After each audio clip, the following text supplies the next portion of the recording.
चाहे गौ हत्या करो, चाहे जो करो, हमारी नाली बना दो, हमारे सड़क बना दो, हमको पानी दे दो, हमको बिजली का खंभा गाड़ दो, इसके लिए हम वोट दे रहे हैं। इसी के लिए ना दे रहे हो आप लोग? तो आप इसके लिए जब वोट देते हो तो गौ रक्षा क्यों करेंगे? वो जो आप मानते हो वो दे देते हैं और आपका वोट ले लेते हैं। कहीं कहीं तो नगद में ही बेचने लगे हैं आप लोग वोट, कि हम 3,000, 5,000, 10,000 ले लेंगे। अभी बंगाल में 3,000 लेके वोट बेच दिया आपकी बहनों माताओं ने, उसके पहले 10,000 लेके बिहार में बेच दिया। तो अब आप अपना वोट भी बेच दे रहे हैं। ठीक है, 3,000 आपको मिल जाएगा, ठीक है, 5,000, 10,000 आपको मिल जाएगा, ठीक है, आपको खंबा मिल जाएगा, सड़क मिल जाएगी। लेकिन जो गौ हत्या का पाप लग रहा है, गौ हत्यारी संस्था को समर्थन करने के लिए, उस पाप का हिसाब कौन करेगा? मरने के बाद यमराज के दरबार में जाना पड़ेगा कि नहीं? क्यों महाराज बताओ, जाना पड़ेगा कि नहीं? यही तो सत्य है, सबको जाना है। हाँ, तो ये हिंदू दर्शन है और अपने कर्म का ही फल मिलना है। हिंदू दर्शन में ये काम नहीं आएगा कि आप प्रधानमंत्री हैं कि मुख्यमंत्री हैं कि ग्राम प्रधान हैं। वहाँ तो यही काम आएगा कि पाप किया है कि पुण्य किया है, यही देखा जाएगा। वहाँ ये नहीं देखा जाएगा कि तुम शंकराचार्य थे कि तुम सामान्य व्यक्ति थे। वहाँ ये देखा जाएगा कि तुम्हारे कर्म कैसे थे। ये हिंदू धर्म की विशेषता है। इसलिए उस धर्म में 3,000, 5,000 में अगर गौ हत्यारी पार्टियों का समर्थन आप करेंगे तो आपको उसका फल भी भोगना पड़ेगा। तो नरक का रास्ता आप लोग बना रहे हैं। तो आपका धर्माचार्य, आपका गुरु होने के नाते हमारे मन में ये बात है कि हम हिंदू जनता को गौ हत्या के पाप से बचाएं। क्या ऐसा सोचना हमारा गलत है? सही है, सही है। हम इसीलिए निकले हैं कि आपको इस बारे में जागरूक करें। आप इस बारे में सोचें कि अरे भाई, गलत का समर्थन भी तो गलती ही होता है। इसीलिए हम अब उसी को वोट देंगे जो गौ माता की रक्षा का वचन पक्की तरह से हमको देगा। हमको ये मतलब नहीं है कि आप इस पार्टी को दो, कोई पार्टी को।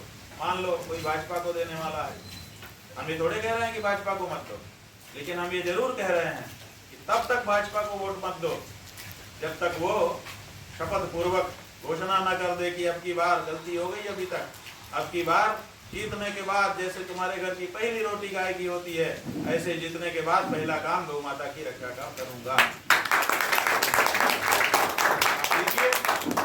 महाराज जी, हमारे यही मन में है कि हम भाजपा को वोट हम देंगे यही शर्त पे जब तक गौ हत्या का प्रतिबंध सरकार न लगा दे, तब तक हम वोट भाजपा वही तो हम कह रहे हैं।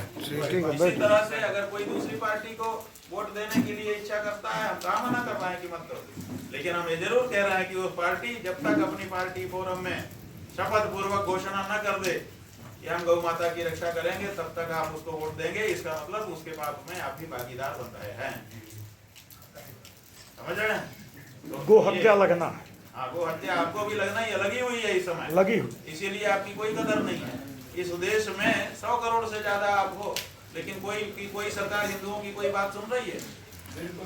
दूसरे हैं, थोड़े हैं, वो जो कहते हैं सब होता है।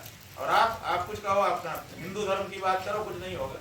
आपको तो सेकुलर बना करके रखा है उन्होंने। इस देश में मुसलमान धार्मिक है, इस देश में ईसाई धार्मिक है आज की तिथि में। इस देश में हिंदू धार्मिक नहीं है, हिंदू सेकुलर है। वो तिलक लगाएगा तो उसका गलावा काट लिया जा रहा है परीक्षा देने में बच्चों का। जनेऊ उतरवा लिया जा रहा है भारत में, परीक्षा देने जा रहे हैं बच्चे सेकुलर बनाने के लिए। माथे से तिलक तो जाने कितनों का पूछ ही चुका है। और इसी तरह से बाकी चीजें भी खत्म होती चली जा रही। बहन बेटियों को बर्बाद करने के कानून बना दिए गए हैं, बच्चों को बर्बाद करने के कानून बना दिए गए हैं, नहीं बने हैं? ये क्यों हो रहा है? ये इसी सब लिए हो रहा है कि हिंदू धर्म समाप्त हो जाए। तो आप अगर अभी नहीं जागे तो बहुत अच्छा भविष्य दिखाई नहीं दे रहा है। इसीलिए धर्माचार्य होने के नाते हमने सोचा, कभी आदि शंकराचार्य गांव घूम करके अलग जगह थे और उस समय फिर सनातन धर्म परिष्कृत हुआ था। इसी तरह से अब एक बार फिर आवश्यकता पड़ गई है, तो निकलो। तो हम अपने मठ से निकले। ओ शंकराचार्य भगवान की, शंकराचार्य भगवान की। निकल करके आपके बीच में आए हैं। लोग कह रहे थे बड़ी धूप है, लू चल रही है, मत निकलिए। कोई कह रहे थे कि आंधी आएगी, पानी आएगा, मत निकलिए।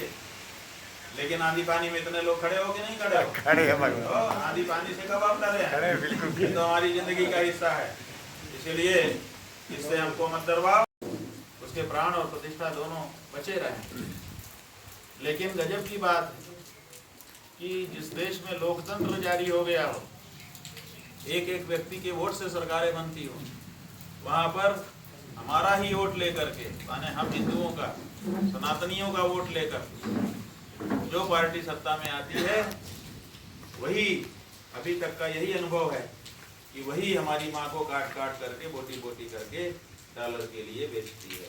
गलत कह रहे हैं हो तो सही कह रहे हैं कि गलत कह रहे हैं? बताइए, आजादी के 78 साल से ज्यादा समय बीत गया। 78 साल में अभी तक गौ माता की हत्या को बंद करने का ये लोग कानून पारित नहीं कर पाए। आप में से कुछ लोगों का धीरज खत्म हुआ, आपने इस पार्टी को ठुकराया, इस पार्टी को ठुकराया, उस नेता को ठुकराया, करते कराते फिर आपके बीच में कुछ लोग आए, उन्होंने कहा अरे हम हैं आपके हित। शुद्ध लेना तो दूर, उनके समय में गौ मांस का निर्यात और देश से बढ़ गया, पहले जितना था उससे कई गुना बढ़ गया। अब पूरे विश्व में सबसे बड़ा निर्यातक अगर कोई है तो उसके बाद हम ही आते हैं।